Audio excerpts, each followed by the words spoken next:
Richard Martineau. Bon vendredi, ma gang de malades. Alors, c'est fait, il a été arrêté, l'ancien Olympien canadien, narcotrafiquant Ryan Wedding, qui est arrêté.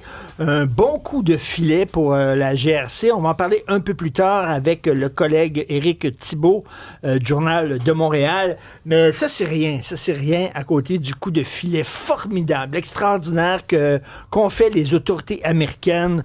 Alors, après, mon Dieu, plusieurs semaines de recherche, ils ont enfin mis la main sur une véritable terreur, quelqu'un qui terrorisait la ville de Minneapolis depuis déjà un bon bout de temps. Ça a été difficile, ça a été une longue enquête, mais on l'a finalement arrêté. Le gars s'appelle Liam Conejo Ramos. Vous n'avez probablement entendu parler. C'est un dangereux criminel. On peut le voir, on peut voir sa photo ici. Oui, enfin, on l'a arrêté. Il revenait de l'école maternelle il y a 5 ans. Il revenait de l'école maternelle, il allait chez eux. Et enfin, les agents de l'immigration et des douanes des États-Unis, n'écoutant que leur courage, lui ont mis enfin la main dessus. Donc, on peut enfin dormir tranquille dans le coin de Minneapolis. On va probablement en reparler avec l'ami Alexandre Moranville-Ouellet tantôt. C'est quand même assez hallucinant. Vous vous demandez peut-être ce qui arrive avec mes amis de la Fondation Émergence et de l'organisme Fierté Montréal. Alors, ça fait 3 jours que je leur cours après, vous le savez, parce que je veux avoir leurs commentaires quand même. C'est pas rien. Un livre disponible dans 3 librairies à Montréal qui dit qu'on devrait prendre les homosexuels et les sacrer en bas d'un building. Et ça fait 3 jours, non, ils refusent de donner des commentaires. Ils ont refusé de parler au collègue du Journal de Montréal, Jean-François Cloutier, qui a sorti cette nouvelle-là. Finalement, parce que je vous ai promis, tous les jours, à 9h, je vais leur écrire en disant « Le micro est ouvert, je suis prête à vous interviewer là-dessus, je veux vous entendre, c'est quand même pas rien. » Alors, les 2 organismes m'ont répondu par écrit.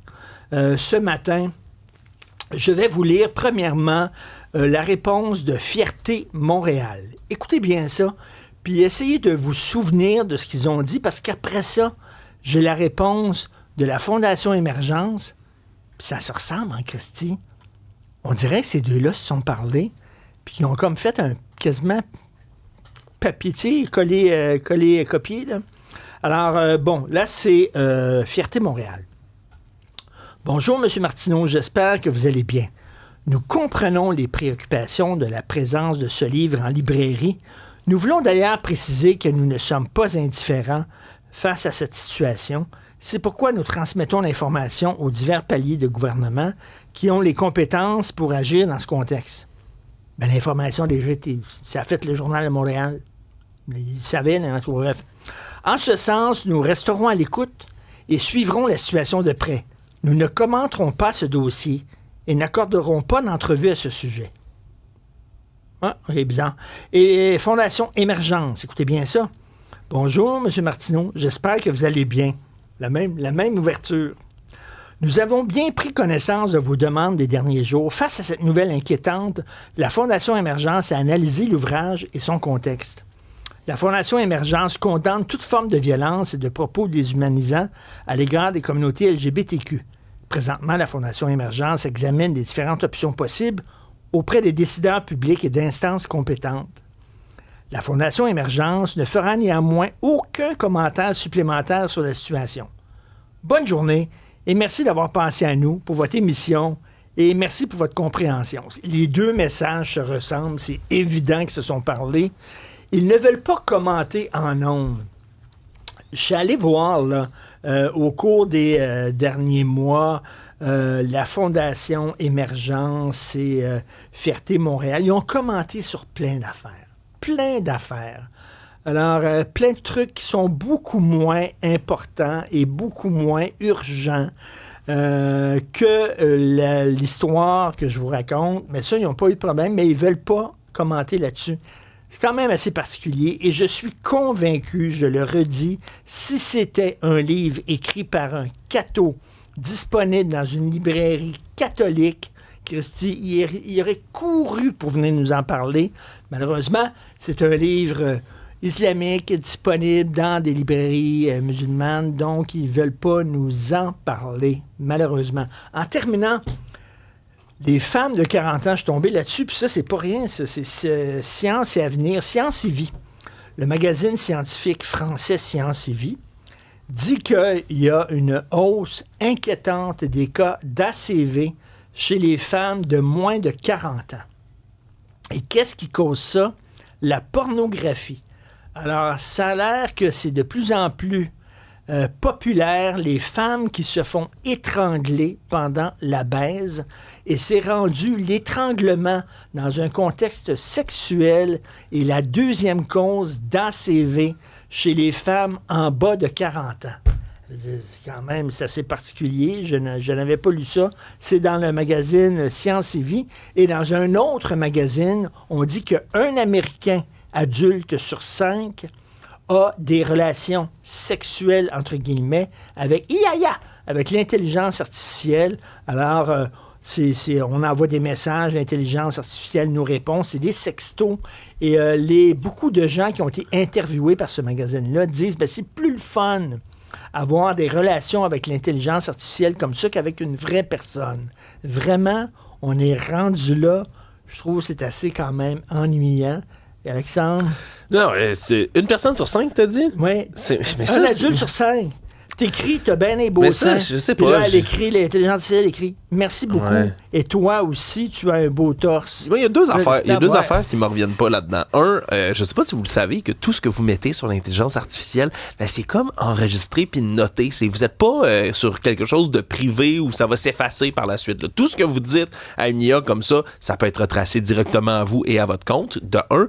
De deux, je me dis, OK, peut-être que c'est une proportion de gens qui sont en couple depuis longtemps, qui veulent, par exemple, pimenter leur vie sexuelle, puis qui se disent, je trompe pas ma blonde ou je trompe pas mon partenaire en faisant ça. J'aimerais ça qu'on ait des discussions un peu sexy quand on baisse. Tu veux qu'on parle avec notre partenaire, Richard? Tu veux qu'on échange et qu'on communique avec notre partenaire au lieu de se retourner vers l'intelligence artificielle? Oui. Mais quelle idée farfelue. Parlez-vous, Christy? Mais quelle idée farfelue. La communication dans un couple. Ils s'étranglent, mais ils se parlent pas. Je comprends pas l'affaire. Ils sont prêts à aller s'étrangler pendant la baise, mais ils veulent pas se parler. Il me semble que c'est plus facile de se parler que de s'étrangler. Voilà. Exactement. Cet extrait-là, on va le garder pour toujours. J'aime trop ça. Alors, on commence avec les petites nouvelles d'actualité. On commence tout de suite avec Alexandre Moranville, le Wallet, Simon Jolin Barrette, qui ne se lance pas finalement. Oui, parce que là, ça fait déjà quelques semaines depuis que le premier ministre François Legault a décidé de ne pas se représenter, a dit qu'il allait quitter la chefferie et bien évidemment là, le premier ministériat, je sais pas si c'est un mot, du Québec. Mais là, on avait quelques candidats qui étaient sur les blocs de départ. Il y en a plusieurs là, qui étaient pressentis puis qui finalement s'enlèvent les uns après les autres. Oui, il en reste deux désormais. Parce que Simon Jolin Barrette, effectivement, a dit un peu plus tôt aujourd'hui sur les réseaux sociaux qu'il ne se présenterait finalement pas, même s'il y avait quand même quelques appuis. Jonathan Julien, André Lamontagne, Louis Lemieux à la CAQ, qui avaient déjà manifesté des appuis avant même qu'il se lance officiellement. Et il a dit finalement que pour des raisons familiales et professionnelles, ce n'était plus le bon moment pour lui d'aller se présenter, que discuter avec sa famille et qu'il ne le ferait pas. Donc, il reste deux candidats qui devraient là, s'officialiser. Il s'agit de la ministre Fréchette, ministre de l'Énergie, ainsi que M. Drainville, qui pourrait être sur les blocs de départ. Dans le cas de Mme Fréchette, ce serait dimanche, sur les informations qu'on a, qu'elle lancerait officiellement sa candidature. Pour M. Drainville, c'est un peu plus flou, quoi qu'on l'a vu quand même faire le tour des plateaux de télévision, des différents médias. Oui. On dirait qu'il est en train là, de jauger ses appuis puis de voir comment ça va se dérouler. Bref, tout ça survient au même moment où on apprend, par exemple, que des ministres qui se présentent vont plus avoir leur salaire de ministre, vont devoir quitter leur fonction temporairement aussi. Les règles de la course se précisent, c'est la toute première, chefferie à la CAQ, on se comprend. François Legault a fondé le parti, fait que personne d'autre avait tenté d'avoir la chefferie avant tout ça. Ça va être un processus intéressant à suivre, surtout que M. Jolin Barrette était vraiment pressenti pour une raison. Il représente la faction plus nationaliste de la CAQ. Justement, moi, je le vois, j'ai ce rêve-là. Je le vois ministre de la Justice dans un gouvernement péquiste. Est-ce que ce serait peut-être pour ça qu'il ne se lance pas, Richard? Est-ce qu'il y a des discussions de coulisses qui se font ailleurs avec le Parti québécois? J'ai aucune information à cet effet-là, mais ça peut être quelque chose qu'on peut supposer quand même.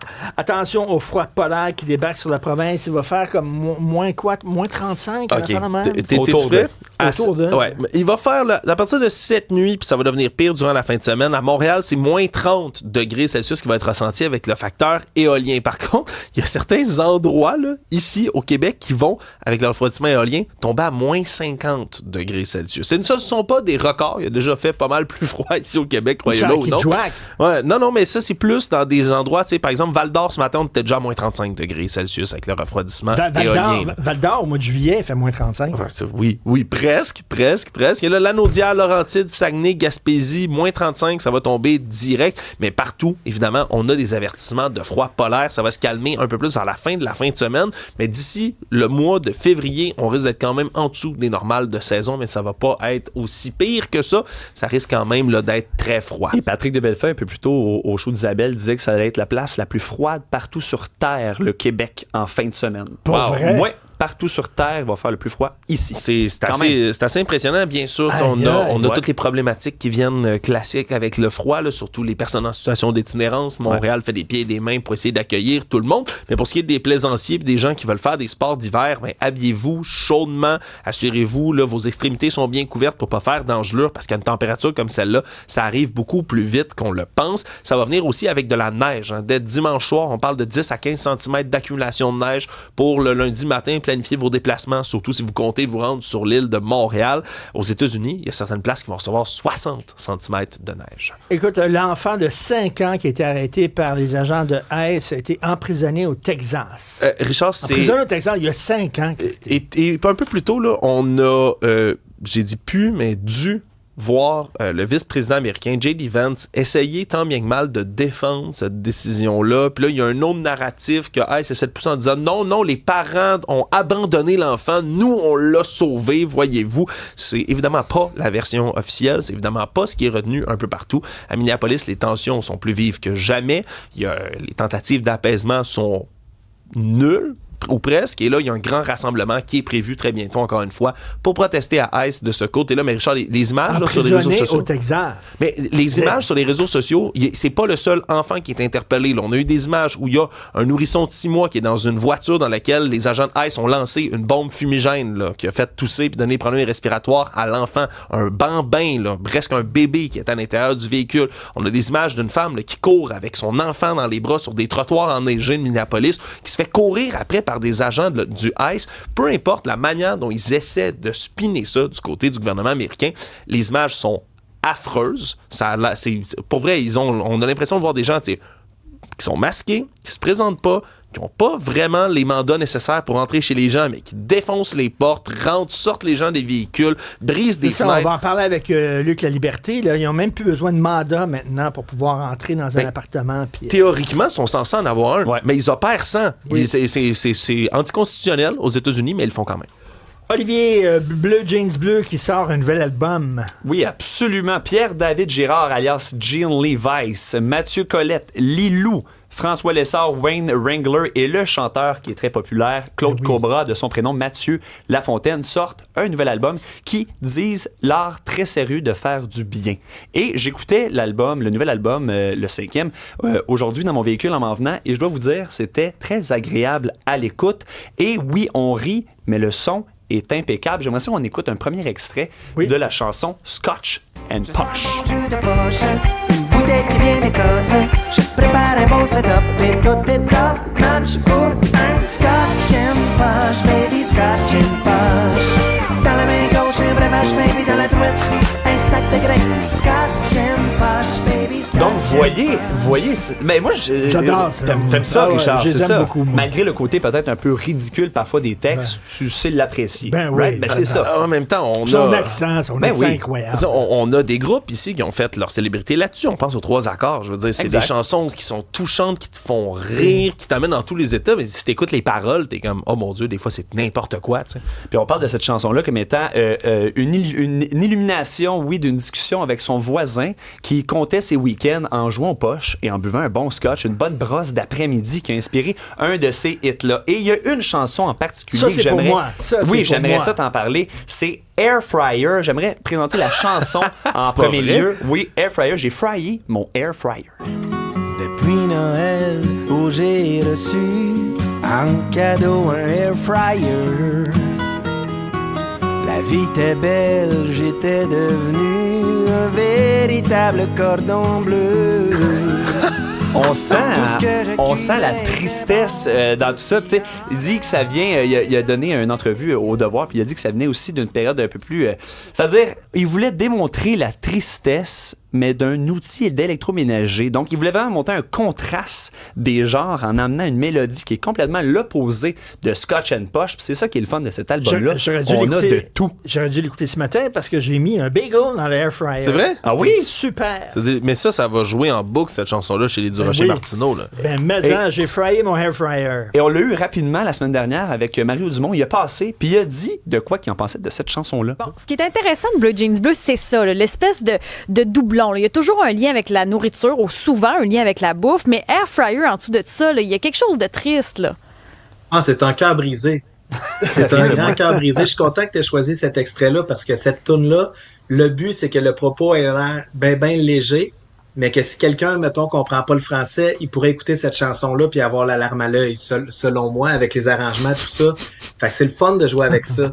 Traité léger, mais aller un petit peu plus cru. OK, donc, la prochaine toune, Pet Sauce. Pet Sauce, oui, en effet. Regarde, encore une fois. Mais c'est fantastique. Ben oui, hein? Pet Sauce et Mangez Mou, ça fait un lien avec leur lien avec la vieillesse. J'aimerais ça qu'on monte les deux extraits rapidement. Pet Sauce. Le temps passe vite comme la sauce dans un pet sauce, baby.